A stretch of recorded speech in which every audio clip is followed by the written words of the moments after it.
वालेकुम। हमारा जो डिस्कशन चल रहा है वो हमारा एफी सेक्टर 20 पे डिस्कशन है।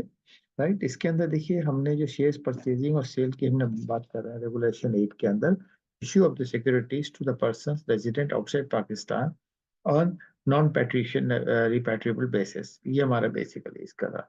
ये हमारा इसके अंदर से जो पार्ट ए, इसके बाद हमने क्लॉज 9 कवर किया अपना, trading of the coated shares and the units fund fund of the non residents, ये हमने 9 के अंदर पार्ट 1 में हमारे पास नॉन रेजिडेंट्स जो है ट्रेडिंग के लिए जो शेयर्स परचेस करेंगे उसका पार्ट था।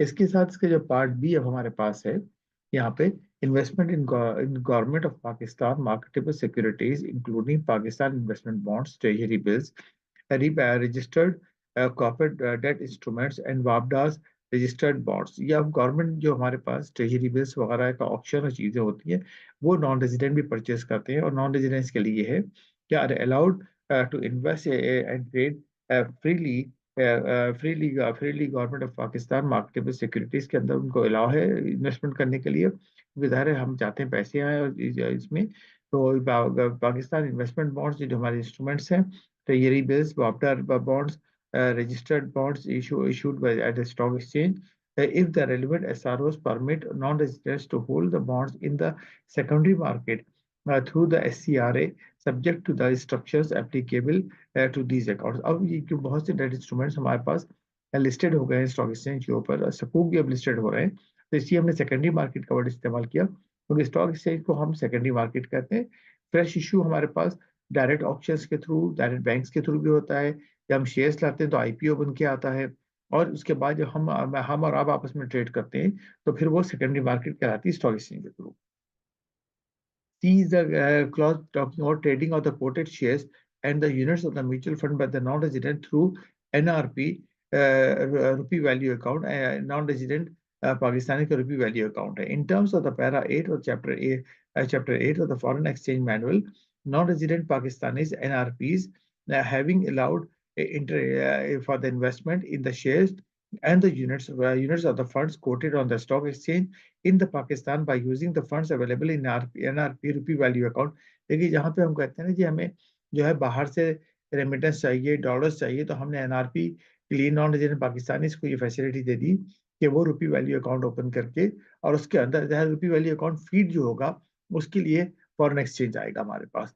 राइट, तो हम कह रहे हैं NRP open with any authorise dealer, authorise dealer का मतलब फॉरेन एक्सचेंज हो गया in the Pakistan. For this purpose, authorized dealer may use the procedures explained in para 9A।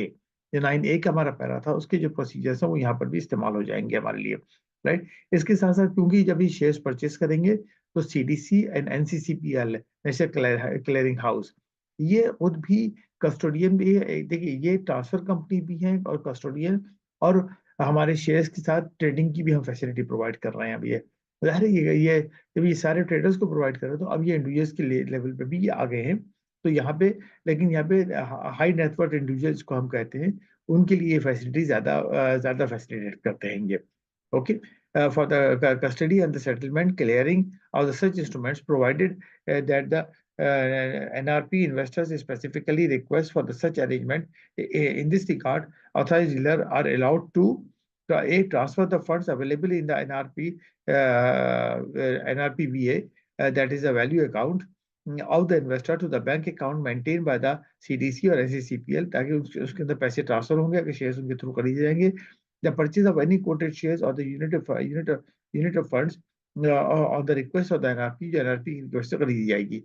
Okay, the CDC or SCCPL provide the stockbrokers memo through the sale of the units, shares in the units to the account holder. Credit the unrealized funds received from the CDC या NCCPL to the NRP, जो unrealise fund होंगे वापस हमारे पास आ जाएंगे, अगर हम मंगवा के अपने अकाउंट में लेना चाहते हैं वहाँ पे आ जाएंगे, जैसे हम ब्रोकर्स के साथ करते हैं। Credit the amount the dividend जो होगा वो उस अकाउंट में क्रेडिट हो जाएगा। इन द NRVA में हमारा जो नॉन रेजिडेंट वैल्यू अकाउंट है हमारा, right, the investor receives of the investor and receive from the shares of the units held by the investor through CDC and NCCPL. Then credit the amount of the disinvestment proceed। अब जब share cell करेंगे तो उसकी जो proceed आएगी वो भी इसी अकाउंट को क्रेडिट हो जाएगी हमारी। तो authorise dealer will maintain the complete reconciliation, उसका complete record होगा, बैंक स्टेटमेंट होगा, तमाम चीजें मौजूद होंगी, आपको मिल जाएंगी. Investment in the units of the mutual fund registered as an open end fund. देखिए ओपन एंड फंड हमारे पास वो होता है, पहले ये बात क्लियर कर लीजिए. फंड दो तरीके के होते हैं, एक क्लोज एंड फंड होता है और एक ओपन एंड फंड होता है. क्लोज एंड फंड एक कंपनी की तरह होता है जिसका हम शेयर कैपिटल डिफाइन कर देते हैं 1 बिलियन रुपी. तो क्लोज एंड फंड का भी हम जो कैपिटल या फंड वैल्यू है वो डिफाइन कर देते हैं 1 billion rupee. While the open end fund जो होता है उसके अंदर हम वैल्यू डिफाइन नहीं करते, हम हमेशा उसको परपेचुअल बेसिस पे लेके चल रहे होते हैं. Non residents are allowed to invest in the units of the mutual fund registered as open end scheme under the management of Asset Management Company (AMC), licensed by the SCCP, right? The special convertible rupee account is there. हमारे पास SCRA as are opened with the authorized dealer in the Pakistan. Further, the holder of the NRP rupee value account, opened with an authorized dealer can also invest in these units through these accounts. तो SCRA मौजूद है और NRP है, तो हम इन account के through अपनी investments कर सकते हैं. The balance available in SCRA or NRP can be used for the purchase of the units. अगर वहाँ पे बैलेंस मौजूद है तो वहाँ से हम यूनिट्स को हम परचेज कर सकते हैं. Okay, the NAV allocated with respect to each investment along with a copy of the application the payment instruction details shall be provided by the AMC to the AD. जो भी हमारे पास NAV net asset value जो होगी fund की वो उसकी detail provide की जाएगी, जो एसेट मैनेजमेंट कंपनी है वो ऑथराइज्ड डीलर को प्रोवाइड कर देगी, क्योंकि उसके जरिए खरीदा जाएगा. In case of the conversion of the unit by the investor from one open end scheme to another scheme, कि भाई आपको एक स्कीम थी उसके ऊपर रिटर्न समझ में नहीं आ रहा, उसकी वैल्यू समझ नहीं आ रही, तो आप क्या कर रहे हैं, मीजान भाई से निकल के आप यूबीएल में चले जाते हैं, आप नेशनल बैंक फंड्स में चले जाते हैं, तो आप वन फंड से दूसरे फंड में ट्रांसफर कर रहे हैं अपने आपको.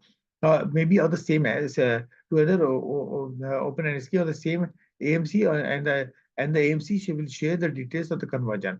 तो हम उसमें एक AMC के साथ भी कर सकते हैं और दूसरी AMC के साथ भी हम कर सकते हैं. कैश डिविडेंड में भी क्रेडिटेड इन द SCRA और NRV, जैसा भी इन्वेस्टमेंट आप जो अकाउंट हम देंगे उसके अंदर कैश डिविडेंड हमारा आ जाएगा. देन वी आर सेइंग अगर रिडेम्पशन होगा तो जैसे हमने पहले बात की थी कि जो हम सेल करेंगे उसका रीइन्वेस्टमेंट प्रोसीड वहां पे आ जाएगा रिडेम्पशन का. The authorised dealer shall ensure that all the issuance and the redemptions are taken place in the prevalent NAV, जो NAV है उसके हिसाब से सारे काम हमारे हो रहे हैं. ये ऑथराइज्ड डीलर उसका इंश्योर कर लेगा, ये उसकी जो जॉब है. The authorized dealer shall maintain the complete reconciliation or complete reconciliation हमने पहले कहा था वो maintain करेंगे. Special instructions regarding the share transfer under the central depository of the central depository company CDC जो है. Separate accounts or the sub account will be opened. जैसे हम ओपन कर रहे हैं, हमसे मतलब मैं रेजिडेंट ले रहा हूँ, जो लोग हम लोग यहाँ मौजूद है, तो नॉन रेजिडेंट भी वैसे ही अकाउंट ओपन कर लेंगे. For each non resident investor eligible for investment in the registered shares of the securities quoted at stock exchange. It must be ensured that all the transactions at the CDS, that is deposit into and the withdrawal from the account and the sub account of the non-resident, is supported by the actual movement of the funds. Actual movement of the funds होगा, book entries नहीं होंगी ये. Okay. Initial transfer for in the name of the CDC, while approving the initial first time transfer of the shares, the share securities purchased or held by the non-resident in the name of the CDC for the deposit into the CDC account. The company concerned will ensure that the shares are already registered in its record and on the repatriable basis in the name of the non-resident. देखिए shares non resident के नाम पे होंगे, जो भी साहब purchase करेंगे, लेकिन जो ट्रांसफर जो उसकी जो एंट्री और रिकॉर्ड कीपिंग होंगी वो CDC में जाएगी. जैसे हमारे पास होता है हम शेयर खरीदते हैं, से फॉर एग्जाम्पल हम शेयर खरीद रहे हैं, हम मेट्रो फाइनेंशियल से खरीद रहे हैं, हम शेयर आरिफ हबीब से BMA से खरीद रहे हैं, वो तो हमारा ब्रोकर है जिनके थ्रू जिनसे हम शेयर जिनके थ्रू हम शेयर खरीद रहे हैं. लेकिन जब शेयर्स क्रेडिट होंगे, अगर हम उसको ट्रांसफर करा रहे हैं अपने CDC अकाउंट में, हमारे CDC अकाउंट में आ जाते हैं, वरना फिर ब्रोकर के CDC अकाउंट में चले जाते हैं. Subsequent transactions and the deposit और withdrawal where the investments are held through the GDR मैंने आपको पहले भी एक्सप्लेन किया था कि हम ग्रॉस डिपॉजिट रिसीट के थ्रू होगा. Authorised dealer concern will continue to ensure that the complete and the proper record of all the transaction is kept. ये तमाम रिकॉर्ड मौजूद है. In the case of the investments not involving SCRA, the original document as the listed above will be submitted as the usual usual to the respective company by the participant concerned, along with the certificate that the non-resident account, along with the certificate that the shares are in the name of the CDS and since and have since been deposited into or the withdrawal respective non-resident CDS account. ये CDS central depository के पास है, लेकिन सब account कहलाता है हमारा, क्योंकि वो मेन अकाउंट को तोड़ के लाते हैं वो, right? The company, after making the necessary entries in its records, update the CDS non-resident holding and will furnish the same to the resident authorized dealer को वो कंपनी प्रोवाइड कर देगी कि होल्डिंग इनकी क्या है, वो डिटेल कंपनी से आ जाएगी. The authorized dealers will keep these documents and records on for onward submission to the State Bank of Pakistan, क्योंकि फंड्स आए हैं, फंड के साथ उसका कंजम्पशन बताना है, उसका यूज बताना है, तो फिर ये स्टेट बैंक ऑफ पाकिस्तान को सबमिट होंगी ये. Okay, dividend and the payment and the allotment of the bonus share है, कोई भी इंटाइटलमेंट होगा वो भी सीडीसी के पास जाएगा, will issue to the respective company a list of the beneficial non resident share holders certifying that their individual holdings as on the ex date, जो एक्स डेट की जाती है उसके ऊपर CDC non resident share holders की जिनके record वो maintain करेगी उसकी लिस्ट उनको प्रोवाइड कर देगी कंपनीज को. And the companies will transfer the dividend and issue the bonus shares or the right shares, whatever as per the entitlements. वो वहां से दे देंगे जी. Investment by the branches of the foreign banks and the foreign controlled investment banks. जी जो bank यहाँ पे मौजूद हैं और फॉरेन कंट्रोल या उनकी ब्रांचेस मौजूद हैं वो भी इन्वेस्टमेंट्स करते हैं. जब वो इन्वेस्टमेंट करेंगे तो branches of the foreign bank in Pakistan and the foreign controlled investment banks incorporated in Pakistan are permitted to invest in Pak rupee denominated registered listed corporate debt instruments issued in Pakistan, provided the investment is made through the initial public offering and the secondary market purchases, and further provided that the investment in those debt instruments which are convertible into the shares does not exceed 30% of the paid up capital of the issuing company. क्योंकि NBFI regulations जो है वो restrict करती हैं कि हमारा जो investment होगा उसकी सर्टेन परसेंटेज हो सकती है किसी भी कंपनी के कैपिटल के साथ, तो लिहाजा हम ये कह रहे हैं कि हमारा जो इन्वेस्टमेंट होगा वो 30% ऑफ द का इशूइंग कंपनी के कैपिटल से ज्यादा नहीं हो सकता, इधर थ्रू IPO और through the secondary market purchasing उसके जरिए. ओके, ये लिमिट याद रखिएगा प्लीज, ये इंपॉर्टेंट है. ट्रांसफर बिटवीन द रजिस्टर, हम ये कह रहे हैं clause C D subsection 1 section 13 the company prohibits respectively the transfer of the securities from the register in Pakistan to the register outside Pakistan. ठीक है, तो ट्रांसफर हमारे अलाउड नहीं होते इस तरह से, एंड इशूइंग इसमें स्टेट बैंक की रेगुलेशन आ जाएगी क्योंकि स्टेट बैंक की अप्रूवल हमें चाहिए, स्पेसिफिक परमिशन के बगैर नहीं अलाउ करेंगे, specific permission of state bank. ये आ गया आपके पास ये point. Then investment abroad by the resident, अब हम जो रेजिडेंट्स हैं हम लोग बाहर शेयर्स खरीद सकते हैं, हम बाहर शेयर खरीदेंगे including the firms and the companies are allowed to make equity based investments in the equity abroad on the repatriable basis. हम यहाँ से पाकिस्तान से बाहर हम इन्वेस्टमेंट्स कर सकते हैं. ओके, जब हम ये इन्वेस्टमेंट्स करेंगे तो हमारे हमारे सूरत हाल या कंडीशंस क्या होंगी, ठीक है, ये हम बात कर रहे हैं. तो this is what we are talking of, how we are going to deal with it now. तो इसके अंदर अगेन स्टेट बैंक की अप्रूवल की हमें जरूरत आ जाएगी. ठीक है, तो हम स्टेट बैंक से अप्रूवल वगैरह के साथ हम चलेंगे. ये जो रेगुलेशंस होंगी, the resident Pakistani can do subject to the following basic terms and conditions. The following basic terms and the condition: investments abroad is allowed only for those countries that allow the repatriation. देखिए repatriation allow है, हम यहाँ से बैठ के Iran के अंदर Iran की किसी कंपनी के शेयर्स नहीं खरीद सकते क्योंकि रिपैट्रिएशन के इश्यूज आ जाते हैं. ठीक है, इसी तरीके से इराक के साथ था कि हम इराक की किसी कंपनी के शेयर्स नहीं खरीद सकते थे. अफ्रीकन कंट्री से बहुत सारे ये मसाइल आते हैं. तो जहाँ पे लीबिया है, लीबिया में भी आते हैं, जहाँ पे रिपैट्रिएशन का मैटर प्रॉब्लम इन्वॉल्व हो जाएगा, जहाँ से पैसे वापस आप भेज तो दोगे वापस नहीं आएंगे, तो वो स्टेट बैंक अलाउड लिखा था. The funds proposed for the investment should be legitimate and the tax paid. तो legitimate हो चाहिए, कोई फेक फंड नहीं होने चाहिए. No ML और TF related investigation is pending against the applicant. applicant जो कर रहा है तो उसके आगे कोई भी मनी लॉन्ड्रिंग की या टेररिस्ट फाइनेंसिंग की कोई इशू नहीं होना चाहिए. Category wise specific terms and condition establish, देखिए एस्टैब्लिशमेंट ऑफ द सब्सिडरी. अब हम कह रहे हैं एक और काम क्या हो रहा है, following are the terms and condition apply to each category. अब हम कह रहे हैं कि हम क्या कर रहे हैं, establishment of the subsidiary branch office abroad by export oriented company. जो हमारे पास बहुत से फूड स्टफ कंपनीज हैं, गारमेंट की कंपनीज हैं, इन्होंने क्या किया कि अपनी सब्सिडरीज बाहर बना दी हैं और अब वो सब्सिडरीज के साथ काम कर रहे हैं, बाज़ जगह तो उन्होंने अपनी फैक्ट्रीज भी एस्टैब्लिश कर दी हैं। अब देखिए उस चीज़ के लिए, क्योंकि वो ये कहते हैं जी हमें एक्सपोर्ट करना है, तो हम कनाडा के अंदर ही अपनी एक कंपनी खोल देते हैं। In order to facilitate the companies and the firms incorporated and registered in Pakistan in increasing export of the country by expanding their business offshore, designated authorized dealers are granted general permission to allow the following equities investment abroad.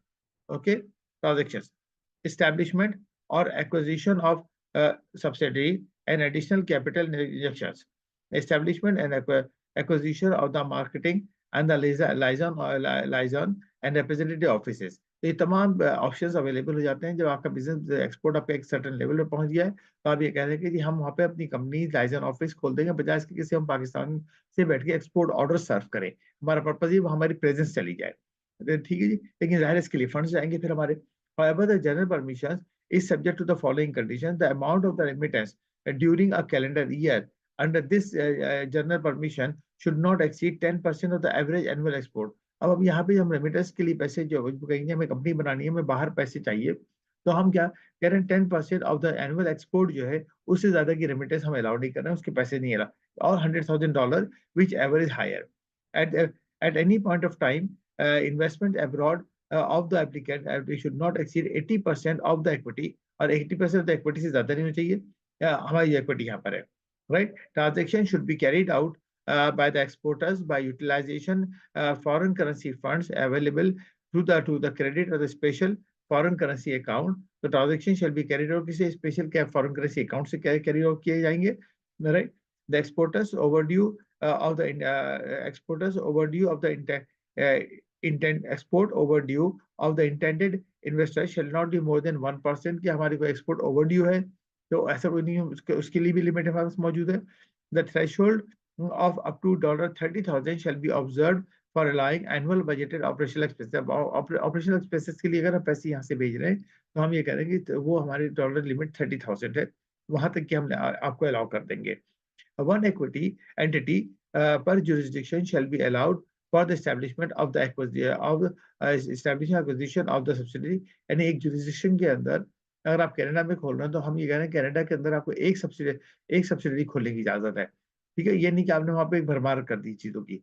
The designated authorized dealer shall ensure following through the assessment of the relevant information documents के through इसको हम cover करेंगे। In case of the applicant export earnings during the last 3 calendar year is less than $300,000 or equivalent or in other currency, authorized dealer shall obtain details of the products to be exported by the applicant under an undertaking that the proposed investment has the potential to increase exports। तो हमें वहाँ उसकी चीज चाहिए ताकि हम एक declaration लेंगे कि हम जो एक्सपोर्ट कर रहे हैं वो हमारी बढ़ेंगी। The business activity of the company firm in which investment is desired to be made should ordinarily be of the same nature as that in which the applicant is already engaged। यानी अगर हम एक food business में हैं तो हमारी subsidy food business की होनी चाहिए। If we are in the garment business then should be the garment business. ऐसा नहीं है कि हम सब्सिडी हम है तो फूड बिजनेस में, सब्सिडी बना रहे गारमेंट बिजनेस के लिए, रियल एस्टेट बिजनेस के लिए, तो ये अलाउ नहीं होगा, फिर इस पे काम हमारा नहीं चल सकेगा। Investor should be financially sound, definitely the business पे है हमारे bona fide the applicant the genuineness of the transaction by verifying necessary document। In the case of acquisition subsidiary abroad, the authorized dealer shall allow the transactions after satisfying itself that the respective valuation of the company has been acquired in the। अब देखिए यहाँ पे क्या हुआ है, हमारे पास बहुत से भी रिसेंट ट्रांजेक्शन हुए जिसके अंदर सर्ल्ड पाकिस्तान जो एक फार्मास्यूटिकल कंपनी है उसने बाहर कुछ सब्सिडरीज खरीदी थी। इसी तरीके से फिरोज लेबोरेटरीज जो है उन्होंने ये काम किया था। तो उन्होंने इसी तरह से आईटी के सेक्टर के अंदर सिस्टम्स लिमिटेड स्टॉक एक्सचेंज पे लिस्टेड है, उन्होंने कुछ सब्सिडरीज परचेस की थी। तो ये तमाम चीजें हैं जिसको हम नजर में रखते हैं। In case of the acquisition of the subsidiary abroad, the authorized dealer shall allow the transactions after satisfying itself that the respective with respect to the valuation of the company being acquired in the case of the target companies is unlisted and the amount of the investment is above $1 million, authorized dealer may allow the transaction after satisfying itself through a valuation report। एक valuation report की वहाँ जरूरत है, right? While the assessing any request for the establishment acquisition of the subsidiary or the marketing liaison or representative office the due weightage shall be given to the performance of the previous investment। यदि कोई नहीं आएगी तो हम कहेंगे जी पिछले जो investment आपने किया था उसमें क्या हुआ बताइए हमें। तो जाहिर है क्योंकि देखिए सारा काम हम ये कर रहे हैं कि हमारे पास से जो डॉलर का फ्लाइट है, एक तो हमें उसको कंट्रोल करना है, और secondly we want to do a genuine transaction. हमारे पास एंटी मनी लॉन्ड्रिंग और टेररिस्ट फाइनेंसिंग, इस तमाम चीजों को हम कंट्रोल करना चाहते हैं। ऐसा ना हो कि इनके बहाने यहाँ से पैसे बाहर जाएं। इसी सारी रेगुलेशन हमारे पास इतनी स्ट्रिक्टली चल रही हैं। ओके, इसके बाद g in case of the additional capital injection in the subsidiary due weightage shall be given to the previous performance. अब हम करें एस्टैब्लिशमेंट ऑफ द होल्ड। अब इसका रिवर्स हो गया। देखिए हमने कहा था सब्सिडी हमने बाहर ली, अब बहुत से बिजनेसेस क्या करते हैं, वो कह रहे हैं कि होल्डिंग कंपनी ही हम बाहर लेके चले जाते हैं, पाकिस्तान में जो सब्सिडी ऑपरेट करेगी। अब इसका मतलब ये establishment of the holding company abroad by the resident for raising the capital. क्योंकि अब हम सब्सिडरी आप ले जाते हो तो बाहर कॉन्फिडेंस नहीं स्टैब्लिश हो रहा, हम होल्डिंग कंपनी बाहर लेके चले गए। In order to facilitate resident companies, अब रेजिडेंट कंपनीज को हमने फैसिलिटेट किस तरह से किया हमने, having the innovative and scalable business with the potential of the high growth to raise the capital from the abroad। क्योंकि बाहर से कैपिटल रेज होगा, तो हम कह रहे हैं कि हम जो है यहाँ पर ऑपरेटिंग कंपनी और द होल्डिंग कंपनी हम बाहर ले जाएंगे। तो operating company is allowed to herein called operating company. ठीक है, जो रेजिडेंट कंपनी भी ऑपरेटिंग बन जाएगी हमारी यहाँ पर, तो इनकॉर्पोरेट होल्डिंग कंपनी होल्ड को abroad for this purpose designated authorized dealers are allowed to remit the initial incorporation expenses। ठीक है, जब हमें करना पड़ेगा जो $10,000 की उसकी लिमिट है हमारी।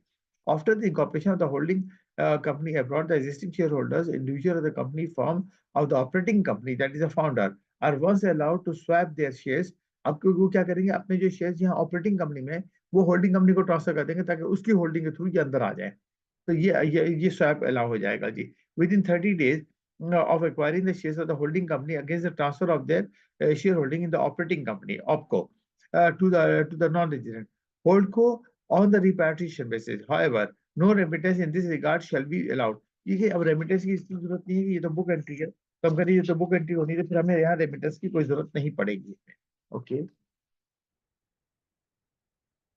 then we have subsequent resident companies firms and founders are allowed to acquire the shares issued by the hold को कोई शेयर इशू करेगा तो वो फिर ऑपरेटिंग कंपनी उसको खरीद सकती है लोकली इन पाक रुपी पीकेआर के अंदर। कॉन्सिक्वेंटली द ऑप्टको can issue the shares of the equal value in favour of the non resident holding company, और उसके टर्न में वो शेयर भी इशू कर सकती है। These general permissions are subject to the following: the company shall be eligible to incorporate holding company abroad under the condition that the company is incorporated as a private limited company or the public unlisted company under the Companies Act। यहाँ operating company क्या है, एक private company या unlisted company के तौर पे incorporated है for more than 7 years। अब देखिए वो 7 years का रिकॉर्ड आ गया। अब ये देखिए ये सारी चीजें जब आती है ना, कि ये यहाँ से ये होता है कि हम कहते हैं कि जी हमारी डोरमेंट कंपनीज क्यों लोग खरीद रहे हैं, चीजें क्यों हो रही। देखिए यहाँ से लोग जाते हैं अंदर, और उसके बाद क्या होता है, पिछले 2 सालों में बहुत सी डोरमेंट कंपनी हमारी परचेज हुई है। तो आप वो सोचें, जो कंपनी लॉस करके बंद हो गई वो कंपनी क्यों परचेज हो रही थी, अब देखिए उसका उसका यूज नजर आता है यहाँ से। The company has annual turnover below 2 billion rupees since incorporation. ठीक है, तो अगर वो कंपनी चल रही है और 2 बिलियन रुपए का उसका turnover, the company has equity of 300 million at least. तो देखिए यहाँ से कंपनियां बनाई जाती हैं, उसके उनका स्ट्रक्चर खड़ा हो रहा है, ये सारे काम हो रहे हैं, तो बहुत सारे ट्रांजेक्शन हमारे पास होते हैं। Holdco shall repatriate the fund raised from the abroad through the equity or the borrowing to the Pakistan as equity based investments in the OpCo। अब होल्डको क्या करेगी, होल्डिंग कंपनी क्या हम कह रहे हैं, हमारी ऑपरेटिंग कंपनी ग्रो करेगी। हमारी ऑपरेटिंग कंपनी जब ग्रो करेगी तो फंड्स की जरूरत है, वो फंड्स कहाँ से आएंगे, होल्डिंग कंपनी हमारे कैपिटल में इन्वेस्ट करेगी, और इसका मतलब पाकिस्तान में डॉलर्स आएंगे फिर, राइट।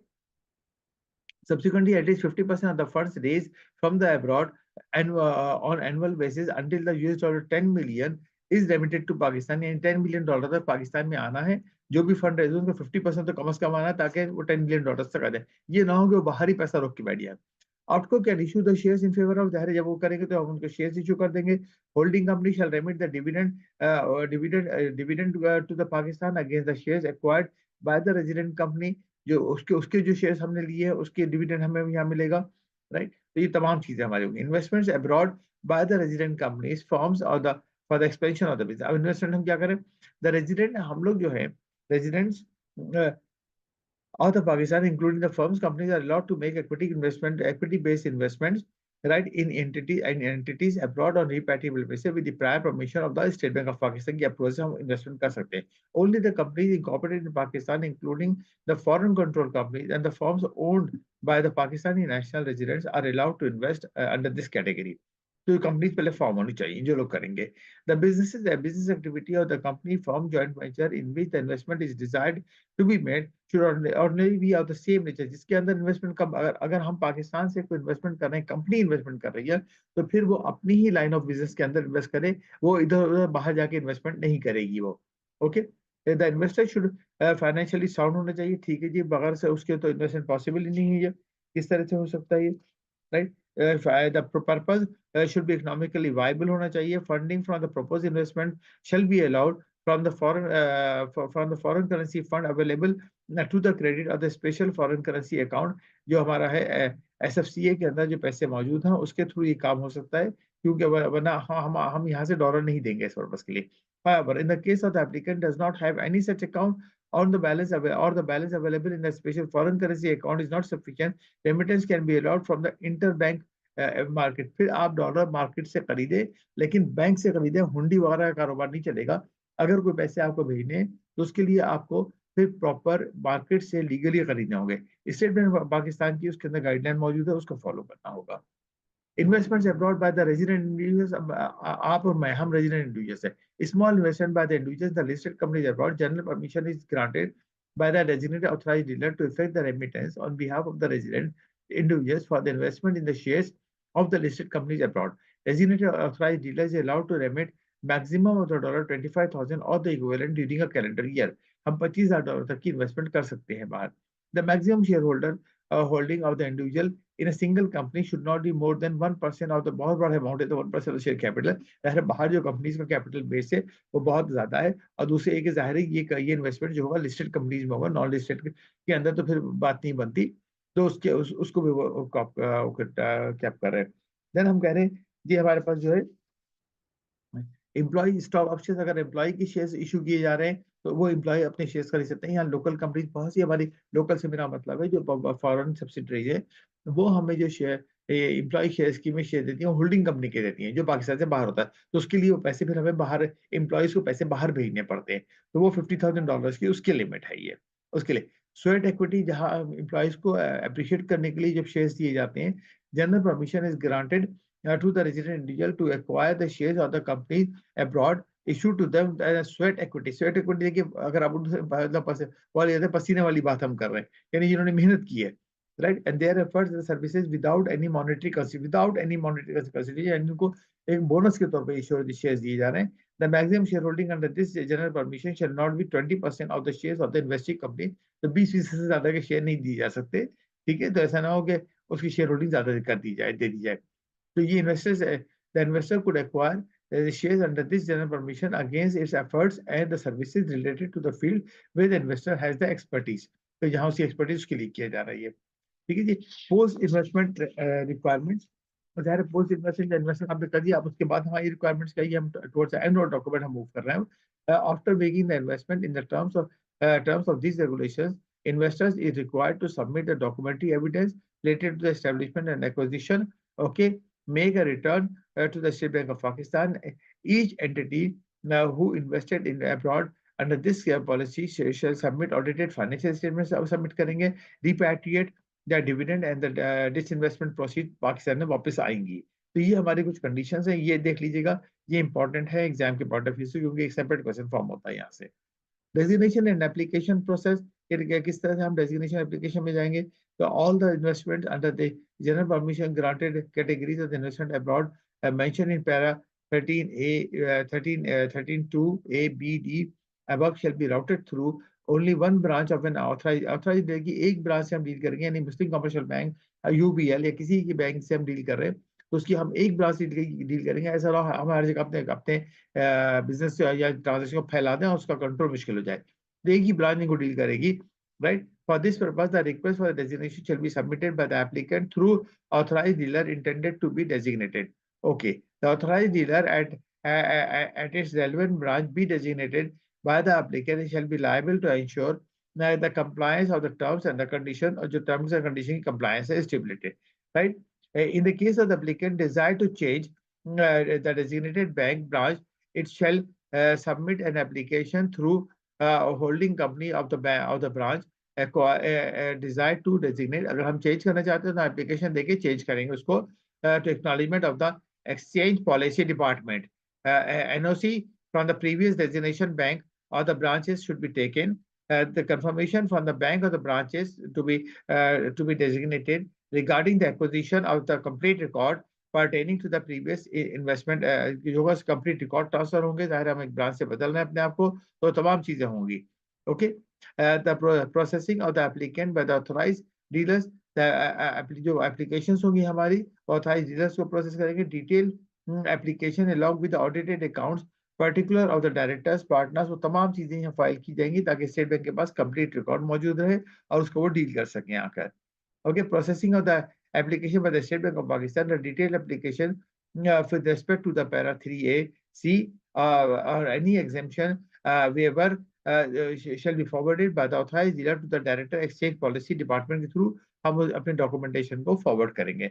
इन्वेस्टमेंट्स अब्रॉड जी हमारे पास जो है इसमें जो हम चल रहे हैं इसको लेकर के मजीद तो investments abroad by locally establish mutual fund. अब हमारे जो म्यूचुअल फंड्स हैं वो अगर बाहर इन्वेस्टमेंट करना चाहते हैं, locally establish mutual funds are allowed to invest abroad for the purpose of diversification. के वो करें जी यहाँ से डाइवर्सिफाई कर लें, हमारी मार्केट्स डाउन है, कुछ चीज़ों तो बाहर भी इन्वेस्ट कर सकते हैं. 30% ऑफ द फंड इन्वेस्ट हो सकता है जिसकी वैल्यू $15 मिलियन की हमने दे दी एट द टाइम. $15 मिलियन की अगर हम वैल्यू लें तो तकरीबन हम एक बहुत हैंडसम अमाउंट की हम बात कर रहे हैं यहाँ पर. $15 मिलियन इफ अगर मैं इसको 280 से मल्टीप्लाई कर दूं डॉलर रेट से आज के, तो ये हम 4.2 बिलियन रुपीस की बात कर रहे हैं, which is a very significant value, right. तो हाँ, ये इन्वेस्टमेंट्स कर सकते हैं और ये अगेन ये इन्वेस्टमेंट जो होगा एक्सचेंज पॉलिसी डिपार्टमेंट के थ्रू मूव करेगा. वहां से हम इसको देखेंगे. Registration of foreign securities under Section 19(1) of the federal government of the Act. The federal government issued the notification. अगस्त ये पुराना हमारा notification है जो अभी तक चल रहा है regarding all the person resident in Pakistan who are or becoming the owner of any security in respect of which the principal, interest or dividend is or are payable in the currency of any foreign country, in respect of which the owner has option to acquire the payment, the principal, interest or dividend in such currency to make the return to the State Bank of Pakistan within 1 month. 1 month of the 1 month के अंदर करेंगे of their acquiring the securities. कहीं पर भी अगर हो हमारे पास, देखिए मैं दोबारा इसको समराइज करने के लिए पढ़ रहा हूँ. Under the section such this the resident all Pakistan resident in Pakistan, all person resident in Pakistan who are or becoming the owner of any security in respect of which the principal, interest or dividend payable in the foreign currency, right, in respect of which the owner has the option to acquire the payment, principal or dividend. Option हमें क्या हमें उसमें दिए जाए to make a return. यहाँ पे एक return submit होगी to the State Bank of Pakistan. Definitely authorized dealer has to submit this within 1 month के अंदर of the acquiring the securities. हमने कोई securities acquire की है, क्योंकि देखिए हमारे पास ये किस लिए आ रहा है, इसमें बहुत दफा होता है गवर्नमेंट हमारे foreign currency bond, foreign currency instrument issue करती है, तो वो जो फॉरेन करेंसी इंस्ट्रूमेंट इशू होते हैं तो फिर उसके रिटर्न्स वगैरह भी फॉरेन करेंसी में ये हम इशू करते हैं for the purpose of attracting dollars in the country from the non resident Pakistanis और रेजिडेंट पाकिस्तानी जिनके पास डॉलर मौजूद है और डॉलर अकाउंट से मूवमेंट कर सकते हैं. Underwriting of the shares and the term finance certificates of the मुदारबा. जो अच्छा जब हमारे शेयर्स या सर्टिफिकेट मुदारबा के अंडर सब्सक्राइब हो जाएंगे तो वो अंडर राइट होंगे. जाहिर है उसके अंदर अगर बाय द फॉरेन बैंक्स हैं, फॉरेन बैंक्स उसको अंडर राइट कर रहे हैं, अगर वो अंडर राइटिंग हो रही तो वो अलाउड है, क्योंकि उसके अंदर देखिए under writing of the shares the participation term certificate by the foreign banks branches in Pakistan eventually involve holding of those shares which are not taken up by the general public. जाहिर मैंने कहा under subscribe हुआ है, as such attacks the provision of the Section 13(1) के through हो जाएगा. And the underwriter of the issue of the shares extend 30% of the public offering, 30% हो जाए और the own share capital और रिजर्व उसके अपने जो रिजर्व है, जाहिर है उसके साथ इसीलिए यहाँ पे अंडरराइटर बात जगह जहाँ इशू हमारी इशू साइज बड़ी होती है हम एक से ज्यादा अंडरराइटर लेकर आते हैं ताकि ये लिमिट ये कंडीशन हमारी पूरी हो जाए. Whichever is that there are also permitted permitted to underwrite public issues, participation term certificate, term finance certificate, mudarba certificates, provided that where the terms and the condition of the issue of the such securities granted to hold and convert them into the ordinary share, the restriction of 30% as mentioned would apply. तो अगर कोई भी चीज होगी तो उस पर 30% की restriction जो अप्लाई होगी। ये हमारा पूरा चैप्टर 20 है। देखिए पूरा ये डील करता है सिक्योरिटीज के साथ। और हम रोजाना सुनते हैं कि फॉरेन इन्वेस्टर हमारे पास शेयर बाय कर रहा है। और अब हमारे पास ये है कि जो हमारी प्रेजेंट कंडीशंस हैं, इकोनॉमिकल कंडीशंस है, फाइनेंशियल कंडीशंस है, इसमें हम लोग अब बाहर इन्वेस्टमेंट को देख रहे हैं। तो दोनों तरह से इसको कवर किया गया। इंपोर्ट एंड एक्सपोर्ट की भी वर्ड यहाँ इस्तेमाल हुए, उसके रेमिटेंस एंड रिपैट्रिएशन की भी बात हमने की। तो ये तमाम चीजें हैं। इसमें एग्जामिनेशन पॉइंट ऑफ व्यू से हर पैराग्राफ अलग अलग है। कंडीशन चैप्टर्स वाइज इस चैप्टर को भी सब चैप्टर सब हेडिंग में तोड़ के पढ़िए और उसके साथ इसको देखिएगा please. Thank you very much. Allah.